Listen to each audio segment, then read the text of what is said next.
Olá, estamos aqui para mais um vídeo mensal do nosso relatório gerencial do nosso FIAGRO EGAF11 ou EGAF11. O relatório desse mês é de novembro de 2022. Eu sou o Bruno Lund, diretor da Eco Gestão de Ativos, e comigo aqui para apresentar esse vídeo está Antônio da Luz, economista-chefe da Eco Gestão de Ativos.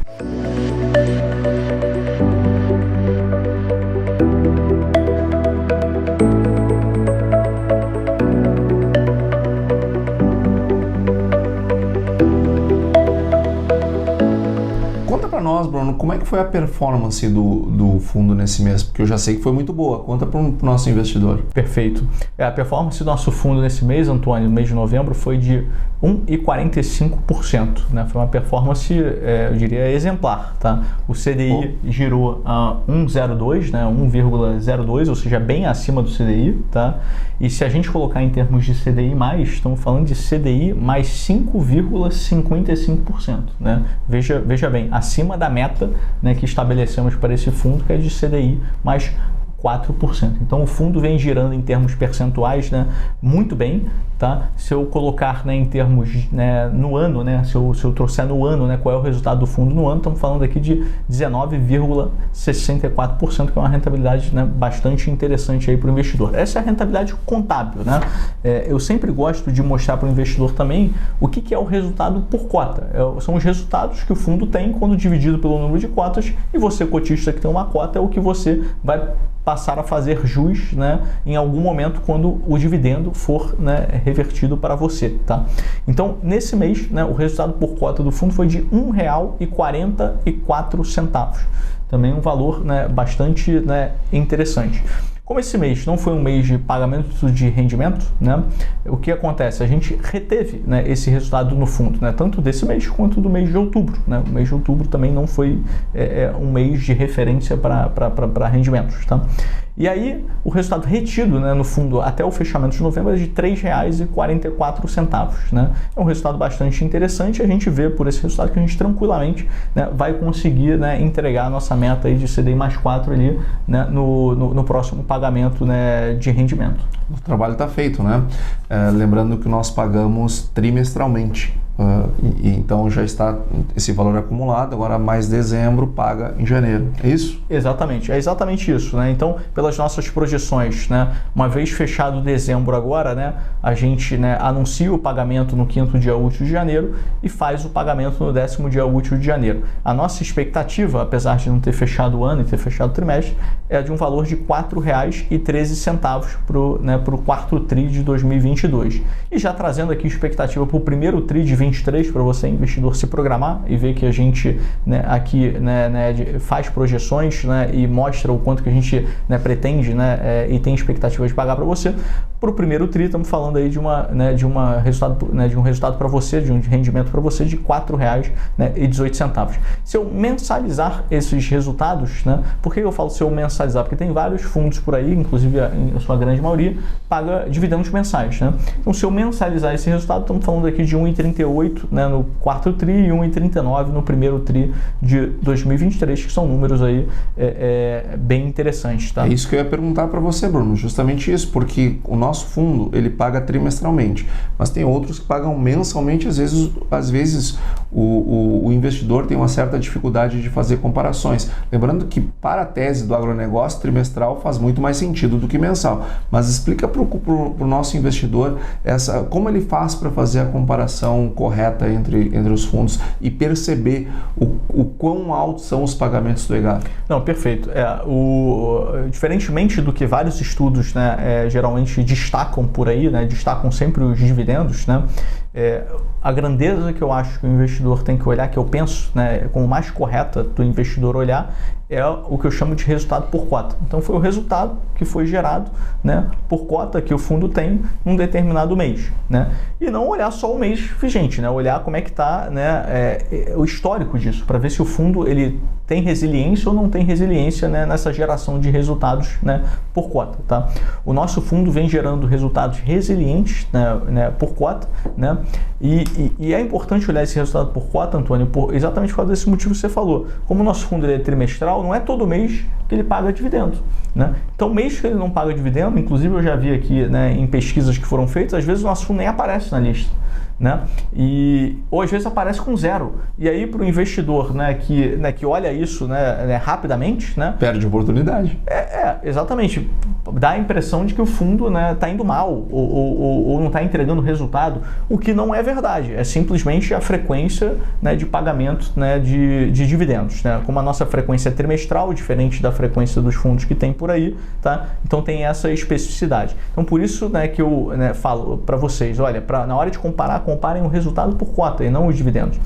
E por um outro motivo também, porque muitas vezes, né, e eu já vi isso acontecer, o fundo, né, não paga nenhum resultado, e de repente vem e paga um baita de um dividendo. E ele aparece como primeiro lugar lá nos rankings, né, que esses pesquisadores, né, e que a mídia, né, muitas vezes reporta para o público, né? E aí parece que esse fundo é muito bom, né, porque pagou bem um dividendo em um único mês, quando na verdade não é, né? Quando na verdade ele não gerou resultado suficiente para pagar dividendos no mês anterior, teve que vir retendo isso e aí sim, né, fez um pagamento assim um pouco mais robusto. Aí naquele mês ele está bem. Aí naquele mês ele está bem, mas se olhar os meses anteriores não. Então por isso que eu invoco a vocês, né, e sugiro a vocês olhar o resultado por cota, né, do fundo e o resultado que está retido lá no fundo, né, para que vocês vejam, né, quão bem o fundo está indo. O retido te diz o seguinte: quanto que o fundo tem lá acumulado que ele pode pagar para você ainda. E o resultado, né, por cota daquele mês diz o quanto que os ativos, né, componentes, né, daquele fundo, né, que constituintes daquele fundo, rendeu por cota, né, naquele mês específico, deduzidos, obviamente, dos custos do fundo, tá? Então, não deixem de olhar o resultado por cota. Eu acho que essa é a melhor forma de você comparar, seja Fiagro, seja fundo de investimento imobiliário, essa é a melhor forma de você comparar, né, os fundos, né, dessa indústria, tá?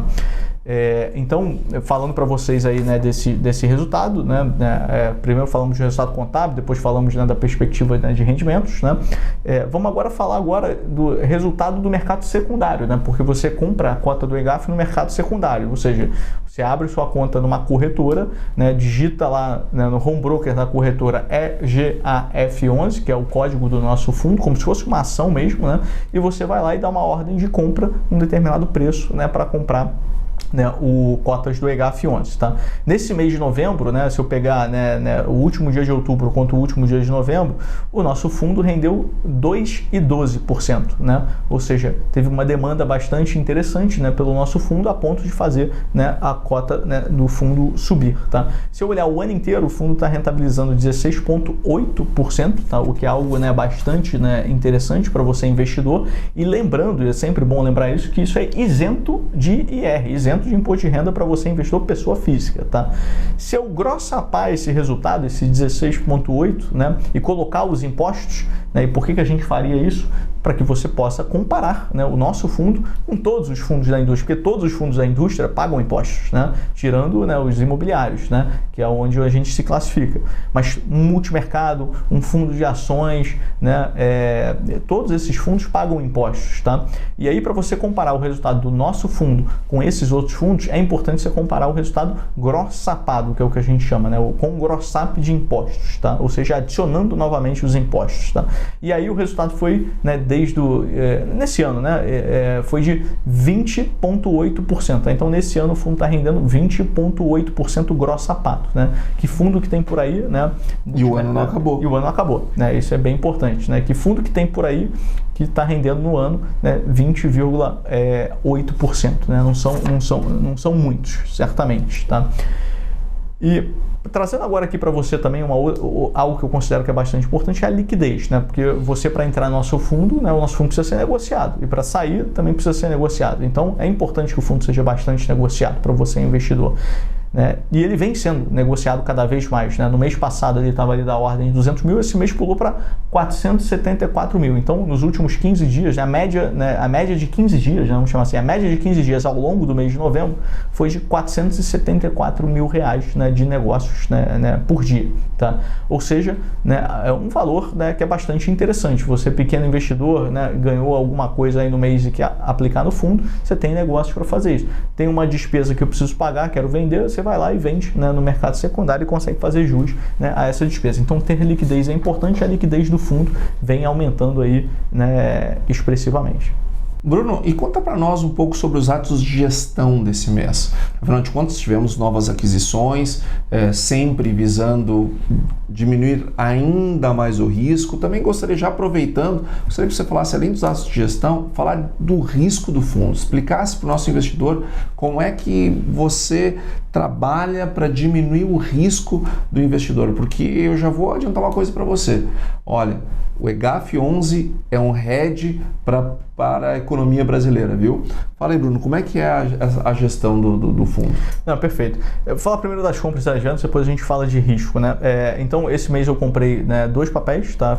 Um deles chamado Agrofito Produtores, tá? Foi um papel cota sênior, né, que tem 25%, né, de subordinação, tá? Então, comprei a cota sênior desse papel, que tem, né, uma mitigação de risco bastante grande, porque existe a subordinação de 25%, né? E além disso, né, ele tem a garantia, né? Essa garantia está dentro da CPR física, né, que constitui, né, a garantia, né, desse CRA, perfeito, né, no Instituto do Penhor da Safra. Então aqui a gente tem, né, o penhor da safra como garantia, né, e além disso a subordinação de 25%, tá? E penhor de várias safras, né? São vários produtores, né, que acessam, né, a revenda para fazer as suas compras, né, para plantar a sua safra, tá? Então estamos falando aqui da ordem ali de 100 produtores ali que estão debaixo desses CRAs desse CRA da Agrofito, tá? A Techplant, né, que foi o outro papel que a gente comprou, o outro CRA que a gente comprou, tá? Esse está bem dentro da tese de revenda que a gente vinha, né, falando para o investidor a longa data, tá? Então, como é que funciona essa tese de revendas, que eu acho que é super importante, né? A revenda precisa, né, para ela ter para gerar uma margem maior ainda para o seu negócio, né, e o seu negócio rodar bem, é interessante e importante que ela tome um financiamento, né, antes de começar a safra, tá? Compre os insumos, né, de uma indústria de insumos, perfeito? E financie, né, o produtor no prazo safra, né? O produtor ele vai comprar os insumos agora, mas ele só vai pagar uma vez que ele colha e monetize essa safra. Então é muito importante, né, para a região e para a dinâmica do agronegócio, né, que haja esse financiamento, né, ao produtor. E o nosso CRA viabiliza exatamente isso, né? Então a gente dá um dinheiro, né, para essas revendas, né, de tal forma que ela consegue absorver esse dinheiro e comprar, né, os insumos, né, daquela safra, perfeito? E aí financiar, né, o produtor, comprou à vista, e aí financiar o produtor, né, e receber do produtor apenas, tá, no fim da safra, tá? E a tese, né, aqui do nosso fundo é exatamente operar com esse tipo de revenda, né, dando esse financiamento para essa revenda, né, e absorvendo bastante garantias. Uma das garantias que a gente absorve é a cessão fiduciária dos recebíveis desses produtores, que vão pagar exatamente quando colherem, né, a sua safra. E numa razão de garantia superior a 100%. Aqui no caso da Techplant está da ordem de 115%. Tá? Então aqui esse fundo, né, para ter um nível de risco muito baixo, a gente só compra cotas seniores, né? Então nesse caso aqui não foi diferente, compramos cotas seniores aqui da Techplant, que também pagam, né, um valor bastante interessante, CDI mais 5%, e tem 30%, né, de subordinação. E além disso, né, tem como garantia a cessão fiduciária dos recebíveis, né, desses produtores, né, que adquiriram, né, os insumos nessa revenda, né, em prazo safra e que vão pagar, né, esses insumos, né, no fim da sua colheita e monetização dessa sua colheita. Tá? Então, mas teve investidor que perguntou sobre inadimplência ou coisa do tipo, pode ser a dúvida de outros. Por que nós não temos inadimplência? Por que ela é zero? Não, até hoje, né, e a gente faz a seleção aqui para que seja sempre, né, tudo foi pago, né, em dia, né, ou seja, todos os juros de todos os CRAs que estão compostos, né, dentro do fundo foram pagos em dia, né. A gente tem uma área de monitoramento aqui grande para entender o que acontece, né, com todas essas revendas, né, que estão, né, espalhadas aí pelo Brasil inteiro, tá, para ver o que está acontecendo com a região e se existe algum risco, né, ou algo acontecendo naquela região que possa, né, nos levar a crer que algo possa, né, vir a bater naquela revenda, tá? E aí, né, no nosso monitoramento, né, hoje a gente não tem nenhum alerta, né, de nenhuma dessas revendas que compõem o fundo, exatamente por causa do processo de concessão. A gente, antes de comprar esses CRAs, a gente faz uma diligência grande, né, e uma análise de crédito bastante profunda. Saber o que está fazendo. Para saber o que está fazendo, né, e só trazer para dentro do fundo coisas que a gente, né, acha que de fato, né, nos próximos 3 a 4 anos, que são os prazos, né, dos papéis que a gente traz aqui, né, aqui para dentro do fundo, né, não gerarão problema, né, para o fundo e para você, investidor. E, obviamente, a gente vem monitorando isso, né?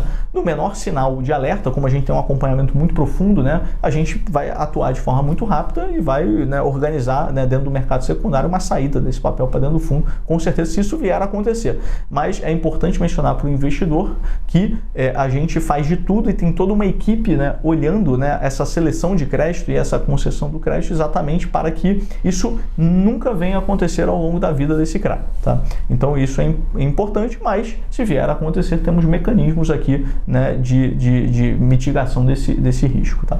E do lado das vendas, né, na verdade não foi uma venda, foi uma amortização, né? Teve uma revenda que fez uma amortização, né, de um CRA, foi a Cultura, né, foi o CRA da Cultura, que fez uma amortização, foi pequena, foi de 3 milhões de reais, e aí né, esses 3 milhões de reais eu usei para comprar um pedaço, né, desses papéis que eu adquiri no fundo, né, agora em novembro, tá?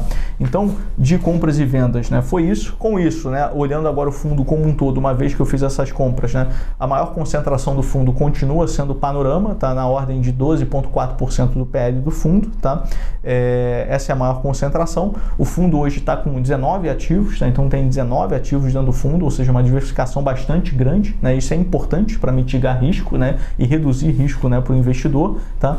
Além, né, dessa diversificação por ativos, né, a gente também é muito preocupado em diversificar por estados, né, ou seja, por regiões do Brasil, tá? E hoje estamos presentes, né, nesses CRAs, né, em mais de 9 estados do Brasil, tá? E por culturas, né? Hoje são atendidas mais de 7 culturas, né, por esses distribuidores que a gente financiou dentro do fundo, né? É óbvio que os estados, né, que tem maior exposição, estamos falando aqui de estados ali da região centro-oeste, estamos falando ali de Goiás, Mato Grosso do Sul, Mato Grosso, né? E depois vem São Paulo e Pará numa proporção menor, tá? Já por culturas, né, obviamente as maiores exposições do fundo estão associadas, né, às maiores produções do Brasil, né, que é normal, né? Então soja, obviamente, é a primeira disparada, tem 40% de exposição, e depois vem milho e café, que são as 3 maiores, né, produções aí do Brasil e naturalmente são as maiores exposições, né, do fundo, tá? Além disso, né, tivemos um evento de pagamento, né, do CRA da Tobasa, que foi aquele CRA pegada ESG que falamos no último vídeo, né, que teve inclusive sendo tocado na B3, né, que beneficia, né, os catadores de coco de babaçu da região do Tocantins, né, da região ribeirinha ali de um riacho ali no Tocantins. Vários prêmios, vários selos. Vários prêmios, vários selos, né?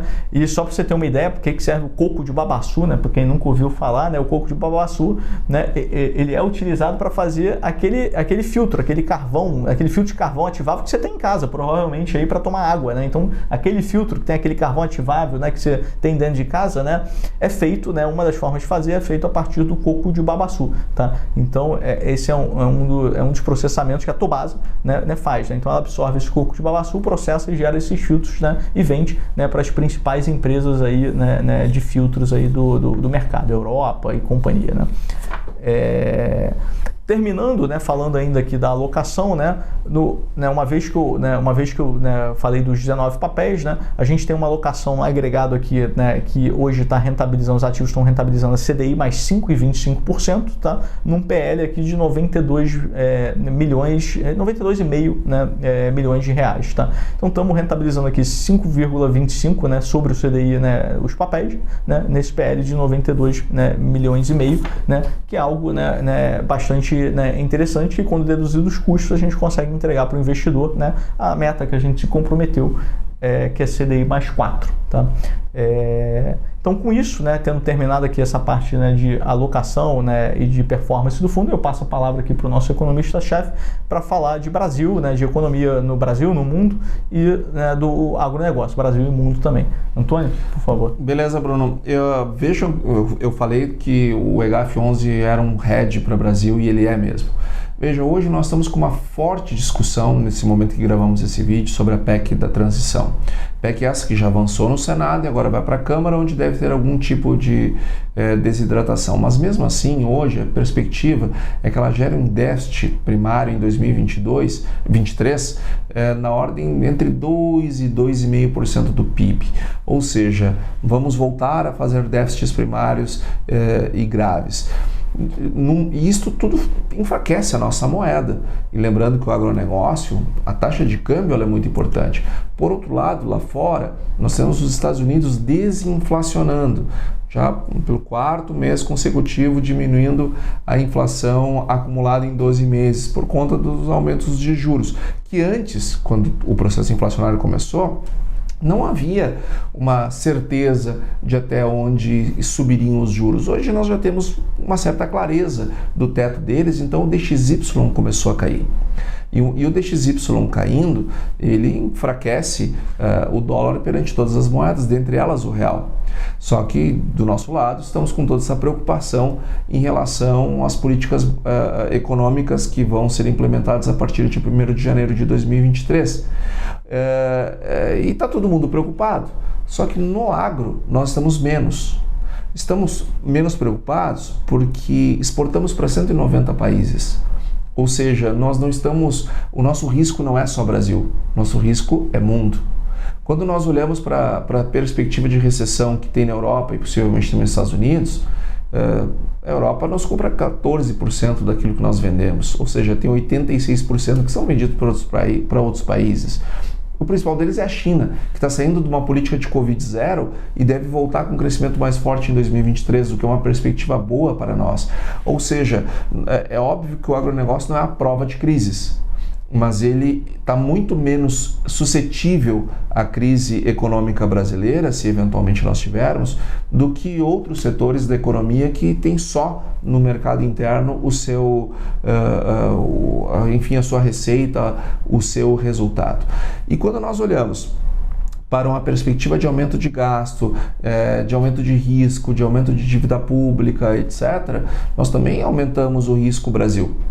E é por isso que nós dizemos, poxa, o EGaF 11 é um hedge para o Brasil, porque apesar de tudo que está acontecendo no nosso país, ou que pode vir a acontecer no nosso país, nós temos um fundo lastreado em papéis que cujo objetivo é produzir para 190 países.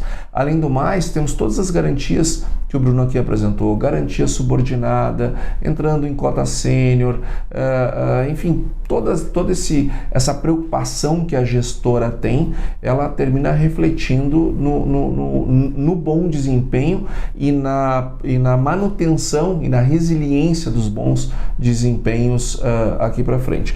Nós estamos vendo também o Brasil aos poucos acelerar esse processo de desinflação. O resultado de novembro do IPCA foi muito positivo, ele veio abaixo das expectativas, acelerando um pouco essa queda, trazendo esse carregamento também para o ano que vem. Agora, quando nós olhamos o Boletim Focus, nós estamos vendo 23, 24, 25, 26, aumento de taxa Selic, justamente porque 23 está subindo, continua subindo, como nós falamos no vídeo anterior, infelizmente agora continua subindo a perspectiva de inflação para o ano que vem. Agora, quem está lastreado em EGaF 11, ele vai receber CDI+.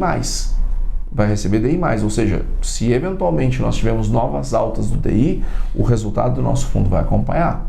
Então, o que é mais uma segurança para você, investidor, e mostra mais uma vez a importância de ter EGaF na sua carteira. E só trazendo uma comparação aqui para o investidor, né? Se você for olhar, né, hoje, né, você pegar os fundos de investimento imobiliários, majoritariamente estão indexados à inflação, né? Que foram super bem, né, no passado, né, por conta da elevação da inflação, né, então realmente pagaram resultados, né, interessantes, porque estavam indexados à inflação. Os melhores desses fundos chegavam a pagar IPCA mais 10, né, os fundos, digo, melhores em termos de pagamento de rentabilidade, né, mas que tinham um pouco mais de risco ali, né. Então chegavam a pagar IPCA mais 10. Hoje, IPCA mais 10, né, dado que a inflação ali está ali no range, ali, né, na extensão ali de 5 a 6%, estamos falando ali de 15 a 16% ao ano, né. Se você pegar o EGaF, né, hoje, que com a sua meta de CDI mais 4, né, estamos falando aqui de um CDI que está quase 14%, né, que pode vir a subir mais, dependendo, né, das ações, né, políticas, né, que forem tomadas aí pelo novo governo, né, mas se você pegar 14% e colocar mais 4, uma conta de padaria simples, está ainda 18%. Ainda que esteja pagando mais de 4, né? Ainda que seja, e pode ser que ainda possa pagar ainda mais que 4, mas pelo menos 18. Então, compara 18 com 15. Olha a diferença, são 3 pontos percentuais. E isso, né, nos fundos, né, imobiliários mais arriscados, né? Eu estou comparando, né, o nosso Fiagro, que é um Fiagro sem risco praticamente, né, com risco virtualmente zero por causa de todo esse trabalho que a gente faz aqui e toda essa mitigação de risco que a gente faz e garantias que a gente, né, tem nos papéis que a gente seleciona para dentro do fundo, tá? Comparando com os fundos mais arriscados aí de imobiliários, tá? E mesmo assim, o nosso Fiagro, né, tá dando de 10 ainda, né, nesses outros fundos, tá? E além disso, né, como você bem mencionou, né, independente do que acontecer com o Brasil, né, no ano que vem, né, e a curva, né, de juros suba e o próprio juros, né, brasileiro suba, né, para fazer frente a um aumento de inflação, né, por conta do fiscal deteriorado, até por conta do câmbio, né, subindo um pouco mais e pressionando também a inflação, né, o CDI aumenta, só que o teu resultado, né, no Fiagro EGAF11 também aumenta, porque ele está completamente indexado, né, ao CDI. Então isso é muito importante. Nesse sentido, ele acaba sendo um hedge natural contra, né, o próprio Brasil, né? Então qualquer coisa que aconteça, né, com a subida do CDI, o teu resultado está acompanhando isso, né? Então isso é muito importante que você, né, investidor, entenda, né, na hora de você comparar, né, os fundos, né, Fiagros, né, em particular o nosso, com os fundos imobiliários que são indexados a IPCA+, né? E como eu mostrei para vocês também, a nossa rentabilidade está super interessante, né? Agora a Sapada está acima de 20% no ano, né? E é difícil você ver um investimento hoje, mesmo esses multimercados global market mais agressivos, que tem vol de 7%, né, para mais, né? Dificilmente eles estão entregando 20%. Um outro, tá, que eu já dei uma olhada, mas assim, mas com muito mais risco, né? Com muito mais risco, né? Hoje está 20, hoje está 20, amanhã pode estar 15. Exatamente, né? Uma vol enorme. Já o nosso não, o nosso é mais como um reloginho, né? E vai ali trimestralmente, né, pagando, né, seus rendimentos ali de pelo menos CDI mais 4, né? Então, compare bem isso, né? Faça suas comparações da melhor forma possível, né? E lembrando, olhe o resultado por cota, porque esse é a grandeza importante para você comparar o nosso fundo, que tem uma frequência de dividendos, né, diferente dos outros fundos de mercado. Tá? Bom, com isso eu dou por encerrado, né, o nosso vídeo, né? Agradeço, né, você investidor e você diletante, né, a ter nos assistido até aqui. Queria agora deixar uma mensagem, né, de fim de ano para vocês, né? Um ótimo Natal para todos vocês, um excelente ano novo e um maravilhoso 2023 para vocês. Tenho certeza que se você estiver aqui com a gente, será maravilhoso mesmo. Muito obrigado.